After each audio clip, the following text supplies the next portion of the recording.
You're listening to such a short amount of time to do it in. a Mamamia podcast.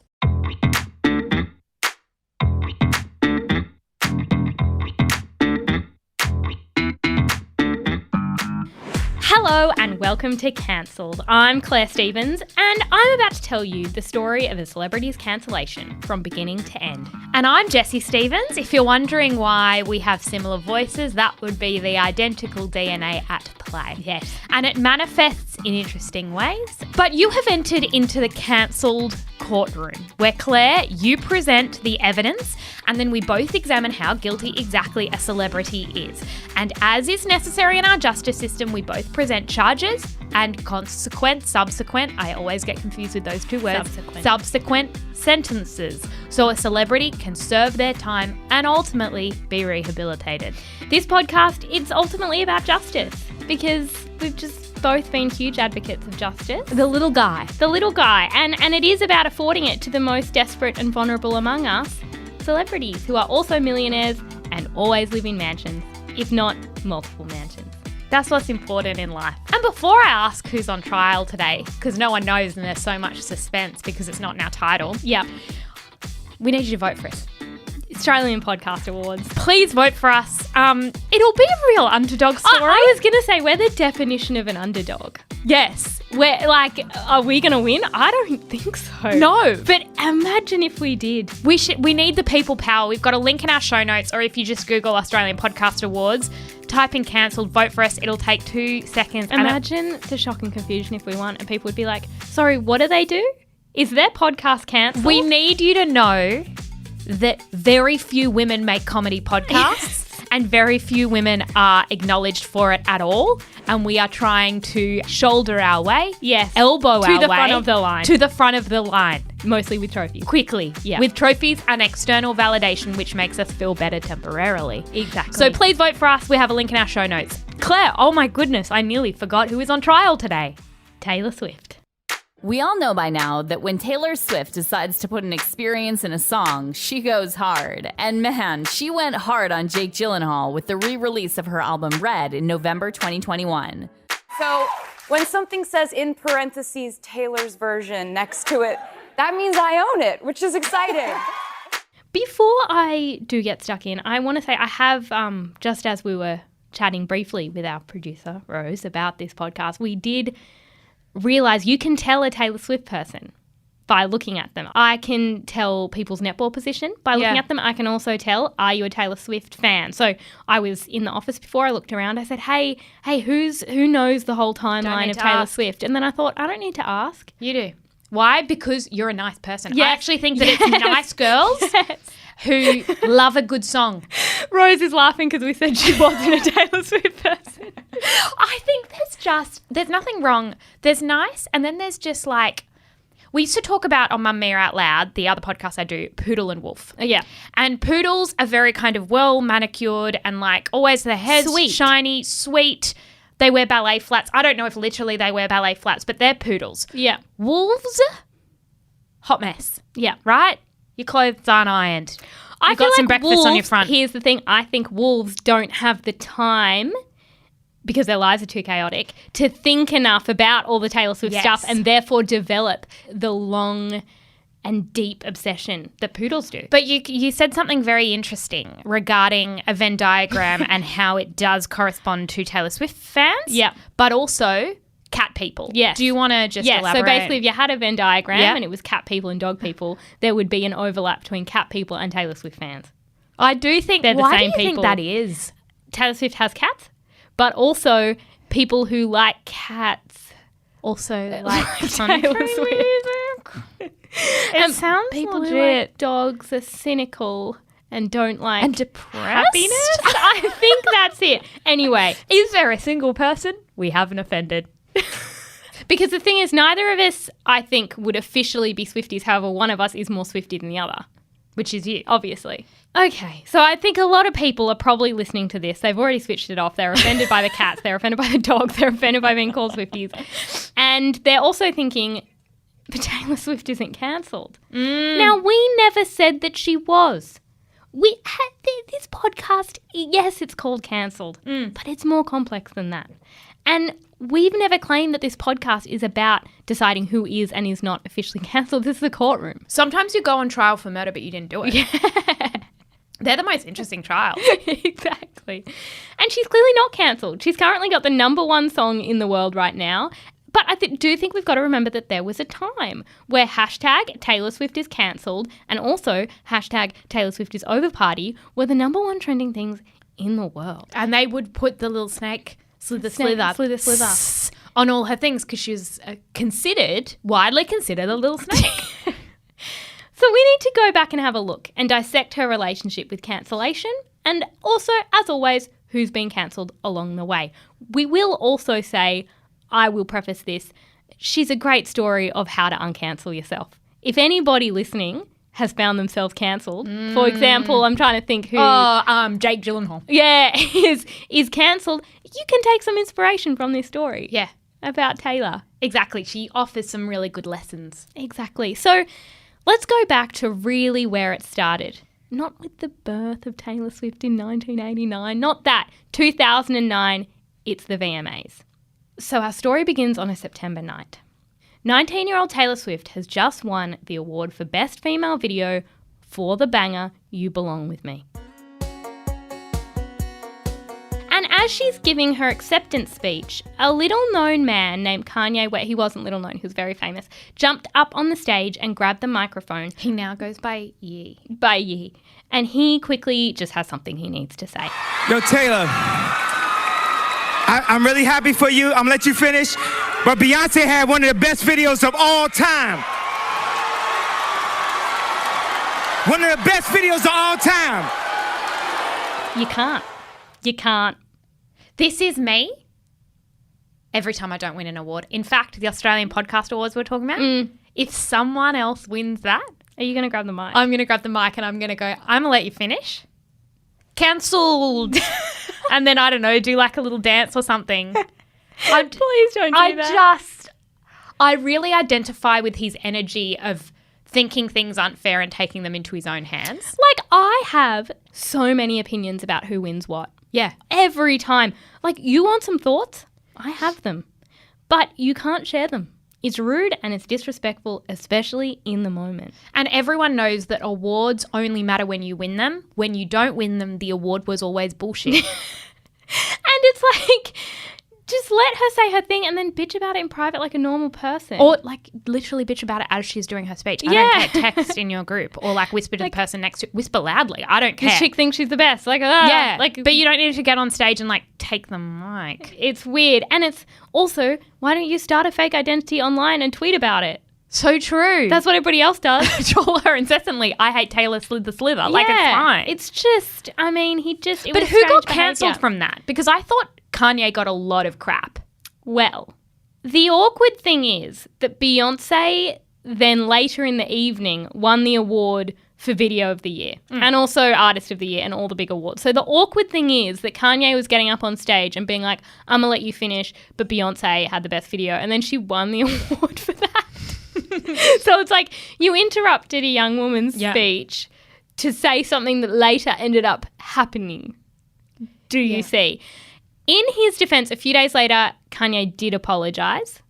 He said it was rude, period. I don't try to justify it, blah, blah, blah. I only want to help people. So it was a bit of a weird moment. I think a lot of people didn't watch the full award ceremony, right? Nobody ever watches a full award ceremony. Just a bit. So I think people did see, because I think it was single ladies, right? Yeah. Beyonce. And so I think people saw that and a lot of people were like, I agree with Kanye. And I was like, yeah. Because Beyonce was kind of like not a veteran, but she was more established. Single Ladies was a certified banger. Yeah, yeah. And people saw this kind of poppy, young, Taylor was only 19 and kind of rolled their eyes at it. Yeah, exactly. So I think people kind of took sides. So in terms of, like, this wasn't the cancellation spurred from this. Okay. A year later, Twitter became a thing. And therefore cancel culture. I think we can honestly trace the roots of cancel culture back to Twitter. Like, I mean, humanity more broadly, but also specifically Twitter. And I feel like it really amplified the pettiness of anything anybody had to say. And so Kanye apologized publicly on Twitter And he also mentioned that he'd written a song for Taylor, which was strange but fine. Okay. But then he's a bit weird in public and he starts just saying in interviews, actually, no, I don't apologise for interrupting. All right. Okay, you apologised, everyone moved on, now you're making it significantly more complicated. It sounds like a lot like our relationship. Yeah. As in me and you. Yeah, like when we fight and then you bring sorry. something up and I'm like, I wasn't sorry for spilling my drink in your car. And then it starts it again. Yeah. Like it really adds fuel to the fire. It really does. So he ends up saying that interrupting Taylor was actually selfless because she didn't deserve to win and she never came to his defense in any interviews. And it's like, okay. Then in October 2012, we get our first taste of what is going to be a really long-running theme with Taylor Swift, which is symbolism, hanging on to things. I don't say that in a negative way. I just mean like things being recurring and having themes in her life. Because in a Rolling Stone profile, it's described that in her Nashville home above the fireplace, she has a photo of the moment Kanye stormed the stage at the VMAs, and there's a little caption that says, "Life is full of little interruptions." So it's like that's quite a conspicuous, that's bringing it back into the public sphere. The following year, Kanye takes back his apology again. And it's like, sir, please decide whether or not you're sorry, because this is incredibly confusing. Yeah. He says he doesn't have one regret and he only apologised because of peer pressure. That's really petty. That sounds like us growing up when mum's like, say sorry to Claire for throwing a shoe at her. I apologise because mum told me to. Oh. And then, yeah, it gets complicated. But then in 2015, there's a change. All of a sudden, Taylor and Kanye are super, super friendly. They're photographed together at the Grammys and there's talk of them doing a collab. Kanye says this is the biggest dig in a compliment. Yeah, she wants to get in the studio, and we're definitely gonna go in. And any artist with, an amazing point of view, perspective, fan base, I'm down to get in the studio and work. I don't discriminate. I don't have an elitism of music because of how many Grammys or the amount of ratings you get on an album. Which I think is a low blow because it's like me being like, you want to come to dinner? I don't discriminate. I go even with people I don't like. I go even with people I think are worse than me. You want to come into the podcast? I do podcasts with people who are really shit. What?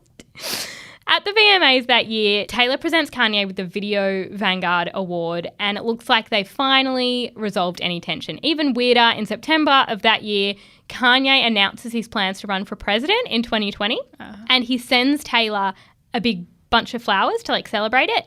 That's weird.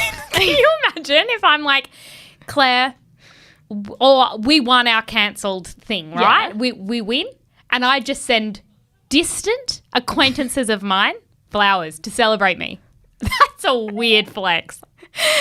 And then she posts on Instagram being like, Kanye sent me the coolest flowers, #Kante2020, #BFFs. And it's like, okay, that's strange. But I mean, maybe she was trying to repair Yes. what was clearly broken. Then came the release of Famous. So Kanye debuts his song and it's got this lyric. I feel like me and Taylor might still have sex. Why? I made that bitch famous. Wasn't he with Kim? Yes. If my partner was going around being like, I think I might still have sex with Margot Robbie, I'd be like, when? Aren't we in a monogamous relationship? We're going to have 4 children very soon. In quick succession. Yeah. When were you going to have sex with Taylor Swift? I mean, he might still. He might. The marriage is over. He might have predicted the future. He says he got her approval before releasing the song. He says that he called her, they had an hour-long conversation, she thought it was funny, she gave her blessings. But then Taylor's people come out and they deny it. They say he hadn't run the lyrics past her, but had asked her to promote the song on Twitter. It's almost like we need the receipts. It's almost like if there was taped audio. You'd want to put it on Snapchat. Why Snapchat? I don't know. Taylor's brother posts a video of himself throwing his Yeezys in the bin. That seems petty. And he's like, here we go again. Right. It's like, all right. Did your sister tell you to do that? In February 2016, Taylor gives an acceptance speech at the Grammys that's a bit of a swipe at Kanye. And as the first woman to win Album of the Year at the Grammys twice. I want to say to all the young women out there, there are going to be people along the way who will try to undercut your success or take credit for your accomplishments or your fame. But if you just focus on the work and you don't let those people sidetrack you, someday when you get where you're going, you'll look around and you will know that it was you and the people who love you who put you there. And that will be the greatest feeling in the world. Thank you for this moment. So she's clearly having a little bit of a dig at Kanye when she's accepting an award, basically saying there's people who are going to sidetrack you. I think that's Kanye. Yeah. Later that year, Kim Kardashian speaks to GQ, and she says Taylor had approved the lyrics and now she was backtracking to play the victim. Kim also said there was a recorded phone conversation where Taylor approved the lyrics and that she was told by lawyers to destroy it. Where is the chat, Kim? She hanging on to it for release at a later date, which we will get to. But before that happens, the video for Famous comes out. Do you remember this, Jess? Yeah, vividly. So it starts with Kim and Kanye naked in bed, and then it zooms out and Taylor is naked asleep on the other side of Kanye. It's not the real Taylor Swift, obviously. It's a wax figure thing. And there's a bunch of other celebrities in the bed, like Rihanna, Yeah, Chris but Brown. then there was Chris Brown, but also like Bill Cosby and a bunch of rapists. Yeah. But I remember finding this really uncomfortable. I was like, wow, imagine if somebody made a wax figure of your body and you're naked. And you were super sexualized. I find that weird. Yeah, I find that really uncomfortable. And Lena Dunham posted this huge thing on Facebook about it, which I only remembered when doing research for this. And I thought it was really, really clever. She said, now I have to see the prone, unconscious, waxy bodies of famous women twisted like they've been drugged and chucked aside at a rager. I'm sure that Bill Cosby doll being in the bed alongside Donald Trump is some kind of statement. I don't have a hip, cool reaction because seeing a woman I love like Taylor Swift, a woman I admire like Rihanna or Anna Wintour, reduced to a pair of waxy breasts made by some special effects guy in the Valley, it makes me feel sad and unsafe and worried for teenage girls. I'm like, yeah. I feel the same. Yeah. So that was... So cancelling along the way, I mean, Kanye is well and truly done in my mind. It's not great. So Taylor's probably like, this is weird that I'm a wax figure in this video. And then on the 18th of July, 2016, a date that, I mean, it's in the history books, Kim Kardashian releases a secret recording of Taylor Swift's conversation with Kanye about the song. Yeah, I mean, go with whatever line you think is better. It's obviously very tongue-in-cheek either way. And I really appreciate you telling me about it. That's really nice. Oh, yeah. I thought I just had a responsibility to you as a friend. Why on Snapchat? Why? Was Snapchat having a moment? Do you want to know why? Why? Because she was showing little bursts of it. She didn't show a full... She cut it up. It was That's like right, TikTok. Like, not TikTok, but like Instagram stories type thing. Yeah. So she puts it on Snapchat and it's got all these little bits. And you can hear that he runs the line past her, I feel like me and Taylor might still have sex. And she, interestingly, she's like, I'm at risk from overexposure, which I'm like, you are. Good on you for recognizing that. But he kind of continues to justify it and then... It's also not kosher to release private phone calls, I don't think. Yeah. Like that's just, that's frowned upon. I'm not liking that. Yeah. But she's really nice and says, I appreciate you running it past me. Almost says you didn't have to do that. She insists she never consented to the line, I made that bitch famous. And that wasn't in Kim's Snapchats. Got it. So that's the bit that she had an issue with. But then it did look like she'd lied. Yes. Because she had denied that she'd ever had that conversation. Yes. Yeah. Isn't that where the slither came from? Slither. Okay. Then she posted this big thing that was like a screenshot of her notes app, basically clarifying that it was that line that she had the problem with.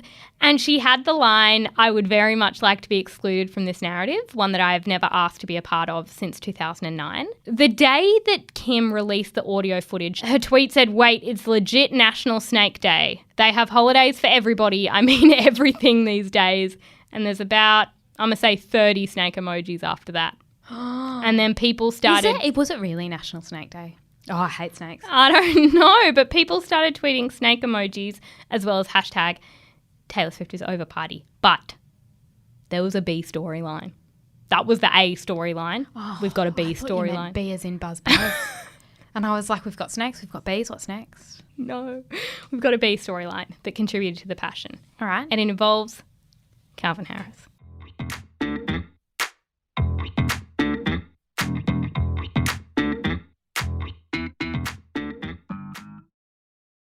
A few days earlier, this story had leaked about how Taylor Swift had written Calvin Harris's song This Is What You Came For and was also singing on the track. Great beat.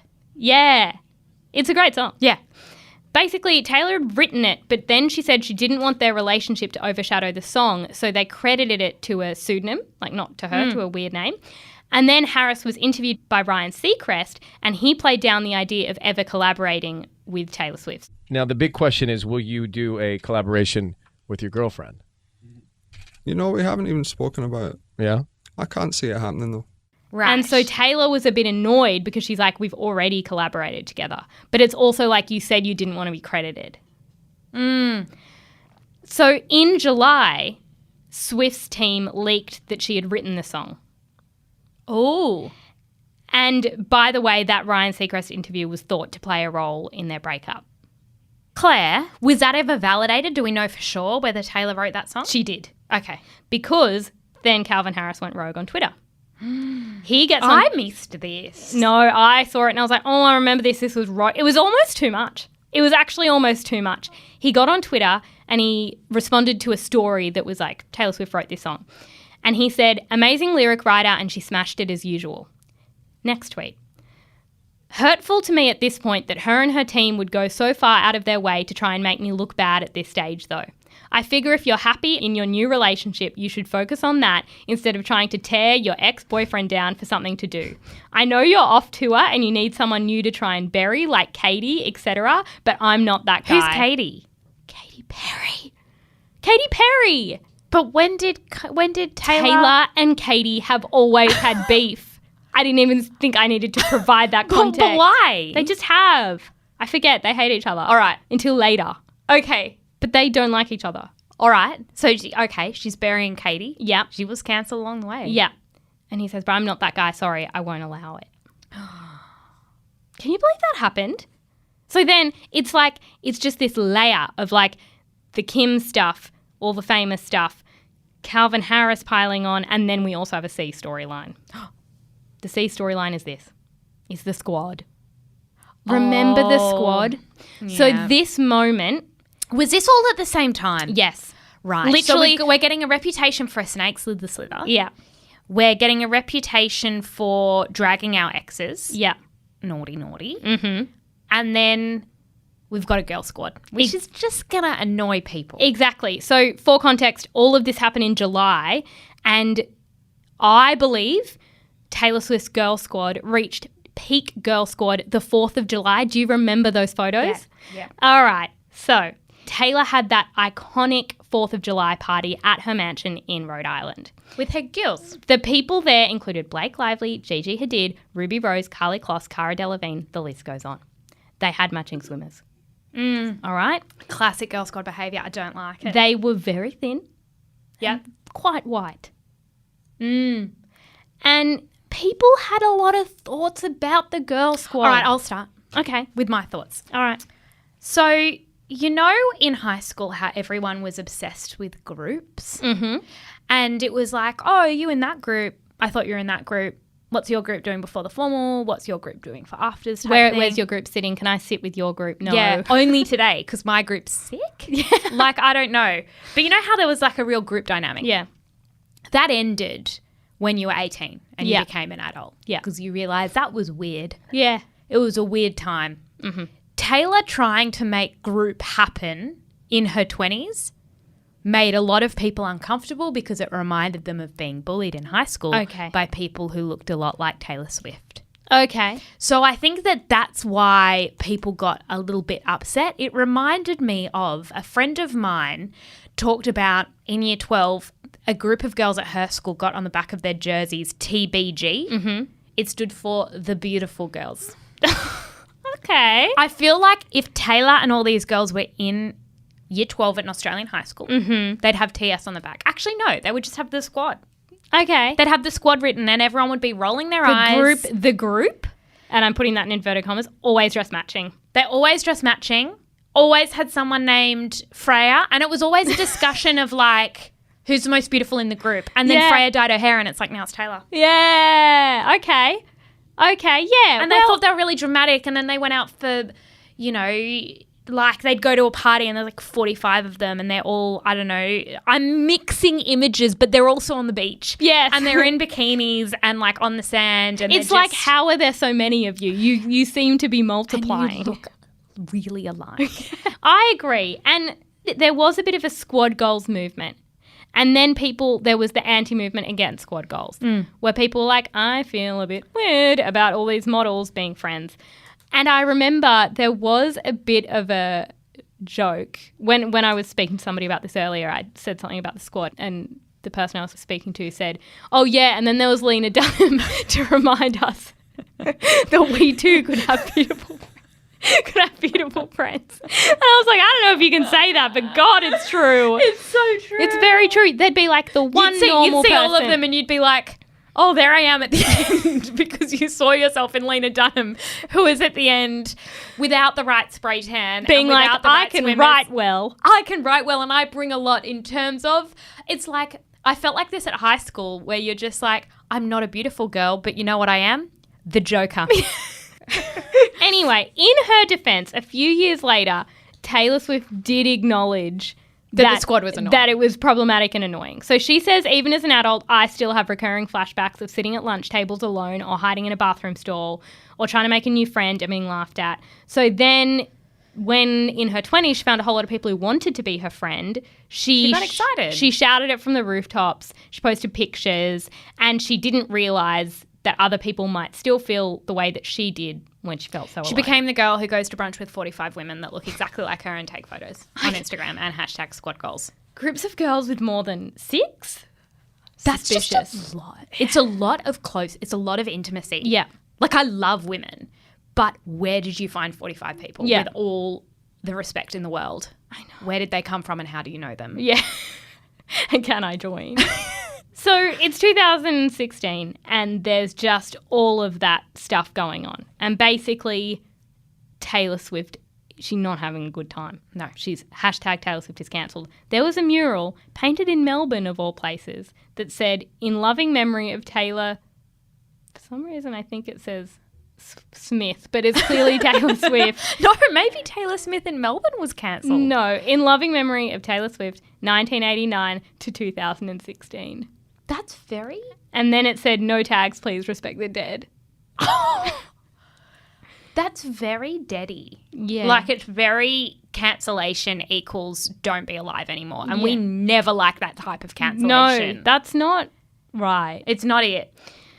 Then for a year, she disappeared. Completely disappeared. People didn't see her. She took a year. Then she kept releasing music.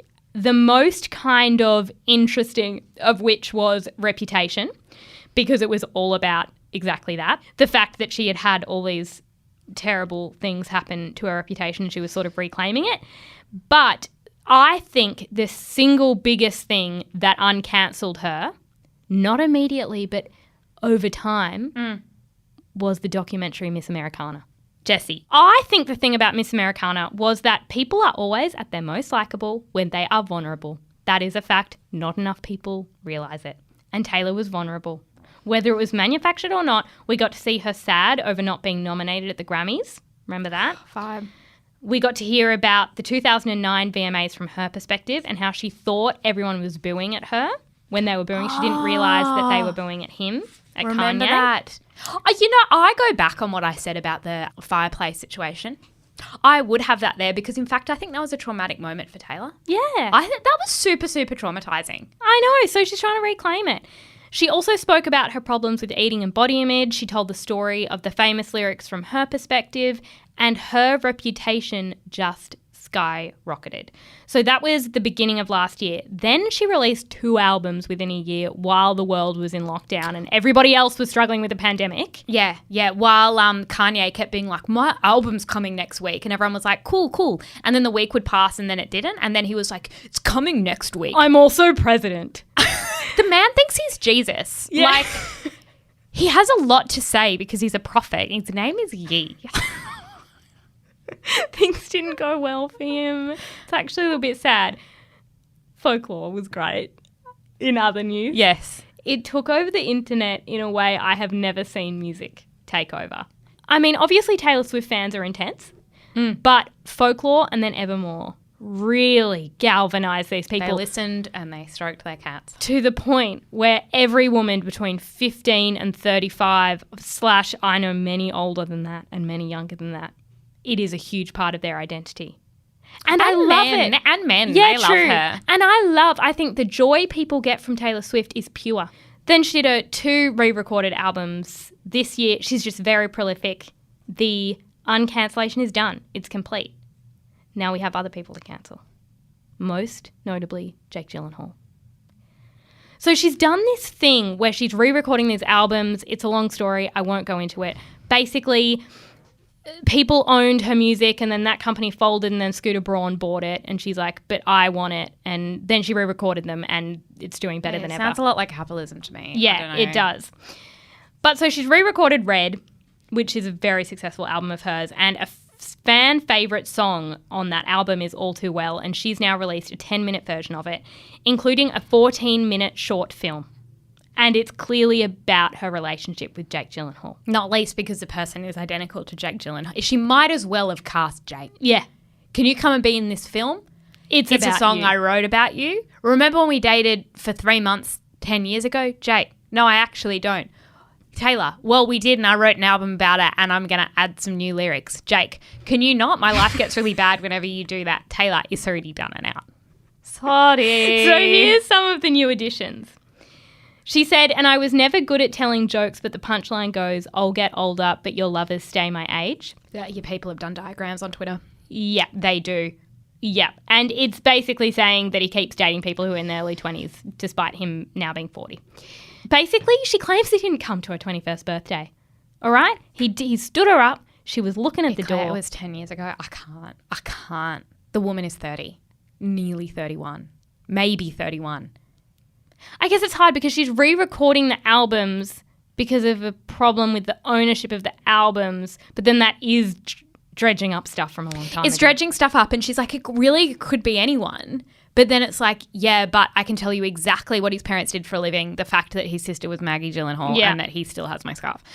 It really can't be anyone at this point. Exactly. There's enough detail in the song and then verified by the 10-minute version for us to know that it's Jake Gyllenhaal.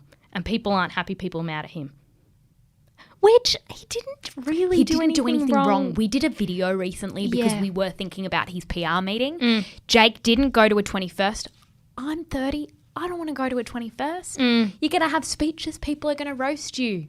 They're going to be like, oh, Taylor, she's the wild girl at the party. And everyone's getting drunk and the parents are like, oh, please don't say anything bad in front of grandma. And they're like, I remember when Taylor got in the bathroom. And it's like, no. And Jake's like, I don't need to be here for this. I did my 21st. Yeah. I did my time.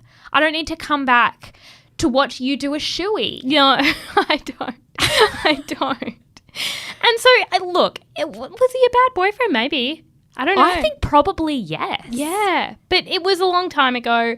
But the basic vibe on the internet right now is it's not a good time to be Jake Gyllenhaal. He's probably getting spammed real hard on Instagram, as is his new girlfriend. Yeah, because they've closed their comments, which is always an indication. She's also somewhat cancelled John Mayer.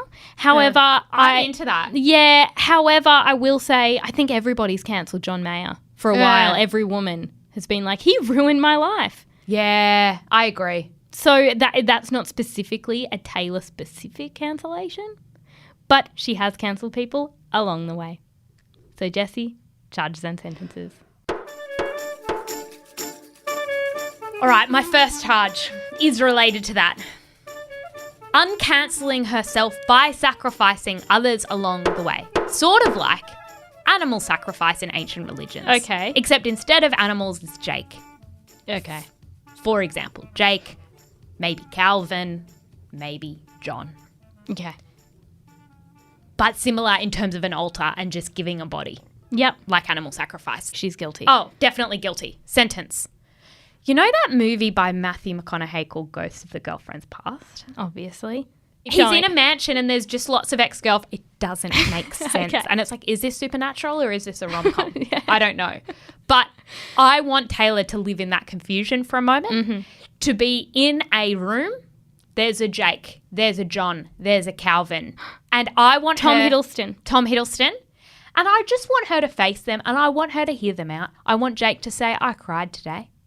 I cried. Because don't forget that Jake is the man who recently was in trouble because he doesn't have showers. Yeah. He said, I don't really shower all that often. That man would have been crying in a shower.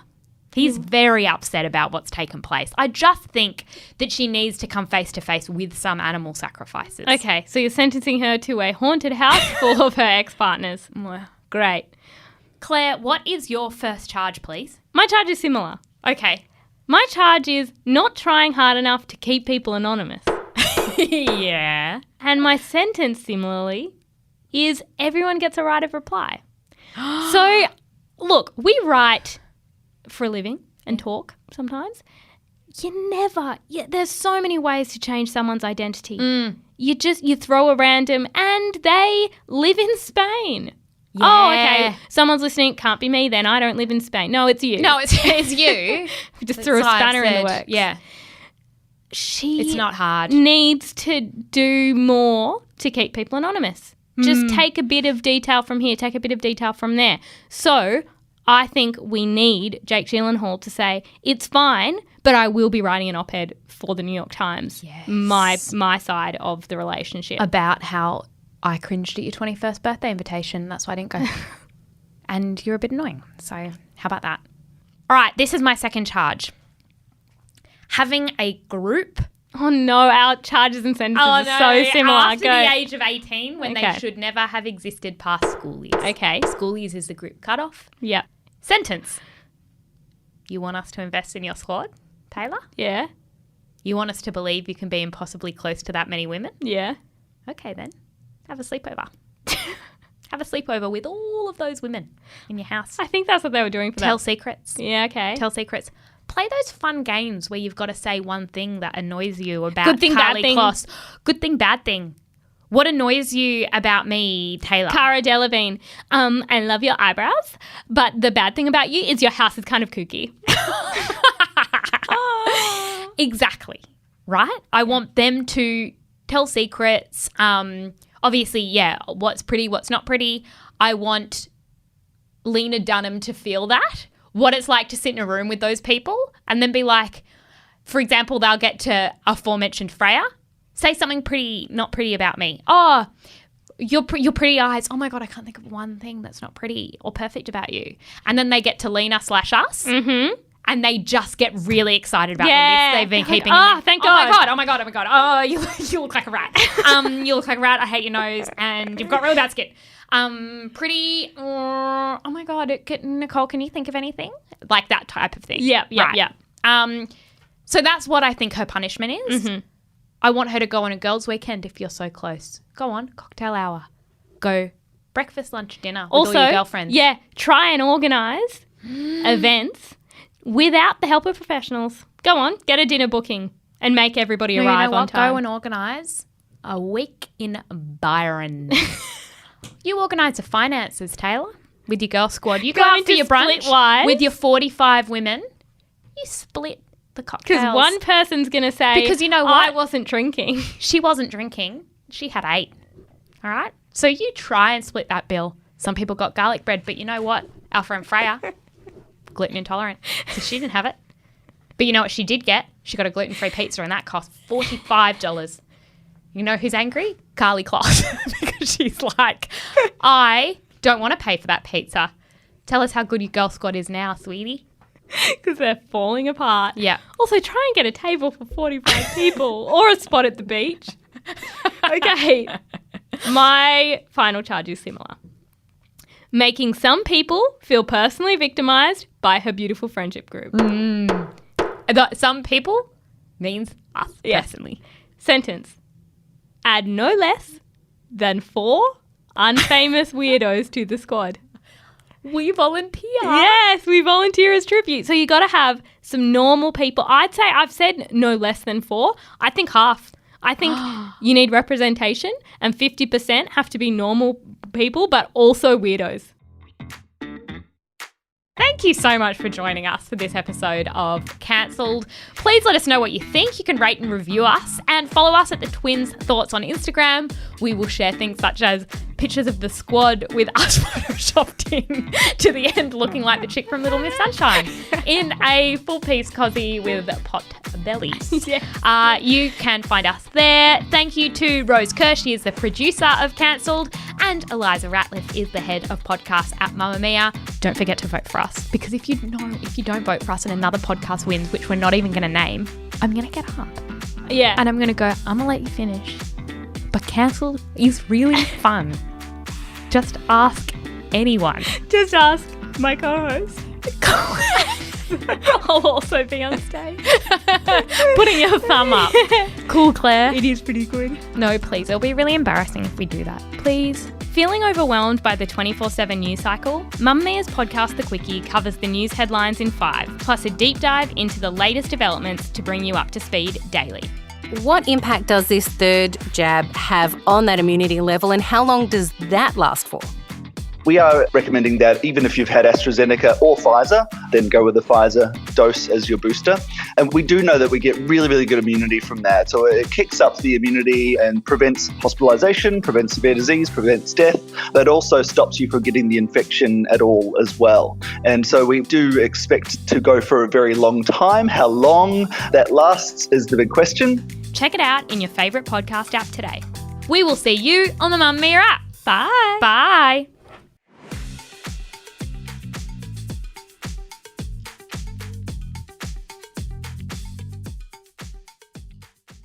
Mamamia acknowledges the traditional owners of the land we have recorded this podcast on, the Gadigal people of the Eora Nation. We pay our respects to their elders, past and present, and extend that respect to all Aboriginal and Torres Strait Islander cultures.